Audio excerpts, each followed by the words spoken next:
Hey guys, I wanted to do a video on healed microblading and what affects that. So when it comes to strokes healing crisply, it comes down to 4 key components. The first is starting out with skin type that is good for microblading. Unfortunately, I think what we think when we generally think of that pool of microblading, like people that we can microblade on, it's probably only about 60% of that are actually good candidates. So here's the trick. If you're microblading on somebody with a little bit thicker pores, a little bit more oily skin, the ones that maybe aren't ideal candidates, my trick with that is A, space the strokes a little bit more, and B, really watch your saturation. And then, so have them be more spaced and airy, and then shade. Shading, manual shading especially, is always going to retain better on these clients. So number 1 is just being a good candidate in the first place. And again, space the strokes more, add shading. Another tip is go up in a needle size. If you're doing a little bit thicker needle, it's easier to implant pigment on those clients quicker. The quicker you can get it in, the less lymph is produced, the more retention they will have. Okay, so number 2, sorry, I just gotta quickly show you how cute my little bug is. Say hi. Say hi. He was bouncing up and down, and now he's just like, whatever. Okay, so number 2 is saturation. I'm so sorry. So correct saturation. So a lot of times people focus on getting as many strokes in as possible. What you have to remember is that when these strokes heal, they almost double in size. So if you do them too close together, A, you're going to end up with a big blurry mess. Sometimes the most beautiful microblading work immediately after. Only on the very ideal skin type is it going to heal awesome. So focus on healed results, and that means focusing on not necessarily less is more, but focus on your second and third passes, not necessarily filling every single gap in, but really focus on going over each stroke. You're not trying to open it wider. You're not trying to open it deeper. What you're trying to do is think of it as like that second and third time around, you're actually just using it like a paintbrush, trying to fill the stroke with more pigment. So saturation is so huge. The opacity of each stroke as it heals, it's made up of iron oxide. So I'm sorry, it's made up of iron oxide. So what happens is the body itself eats up some of that pigment and it's diluted. Think of it as a glass of water and you're pouring paint into this glass of water. So when the stroke is fresh, there's no skin on top of it. And so, nice sweets. So there's no skin on top of it. And so the skin acts as something that kind of makes the pigment look a little, okay. I'm sorry, pause. Sorry. So the skin acts as, like you have the ink here and then the skin is on top. So just having the skin be a layer on top, it's never going to look as saturated and as crisp as it does fresh. But B, because the ink is made up of iron oxides, especially somebody who's low in iron, their body is actually going to absorb some of that. And then lastly, because the ink and the scab are one at first and they have to separate, if that scab comes off even slightly too early, it's going to pull that pigment with it. It's not going to settle down into the skin. So, and that actually has something to do with number 4, but we're going to get there. So what I'm trying to explain is that you need to oversaturate so that once it's healed, it's saturated. So number 2, super important, saturation. Number 3 is correct depth. And when it comes to correct depth, when it comes to correct depth, it's hard because skin types are so different. You just want to be held. You just want to be held. Skin types are so different, and so what happens is correct depth on different skin types is going to be a different thing. But what you want to look for with that, and there's a video that I have that I'll try to upload with this on showing what correct depth looks like.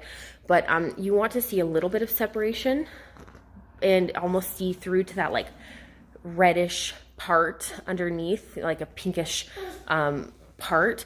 But like you can see it in the skin, that layer, but you don't want more than a pinpoint of bleeding. And you want, if the pigment looks really dark and almost ashy right away, that's too deep. Another way to tell too deep is if it actually caves in the, like if the shape is like, instead of a straight line, if it opens in the center, that's another way to tell correct depth. So number 4 is correct depth. I'm sorry, number 3 is correct depth, and that is probably the hardest one to learn.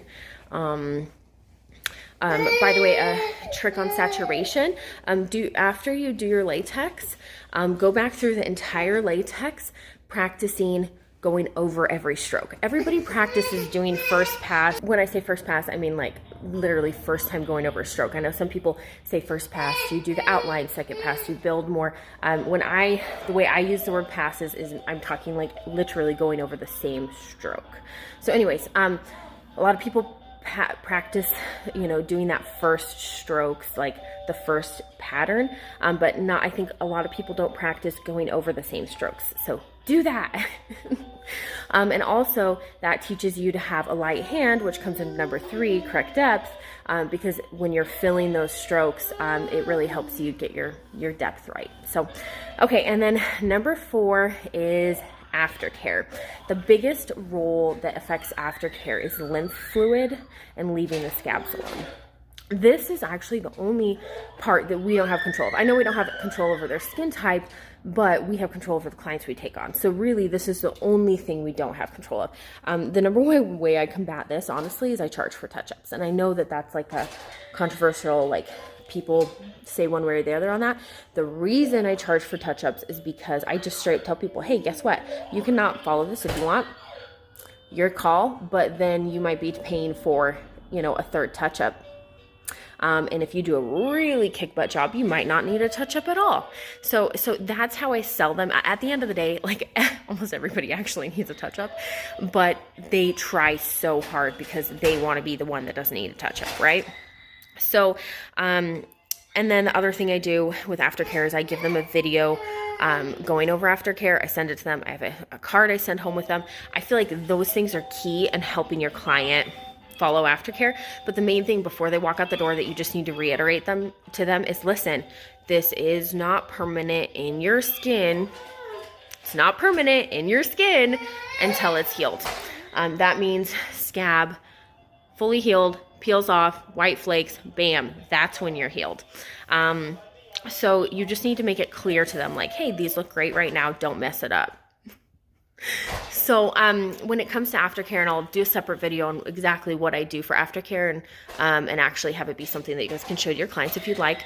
But I'm actually going to have a whole site, www.browtrickshealing.com, to kind of that you can just send people to. But anyways, so the main thing is that if they have way too much lymph fluid and it heals as one big scab, then when one part is done healing and starting to lift and pull away from the skin, it starts pulling the surrounding areas. A lot of people will see kind of that like pinkish tone.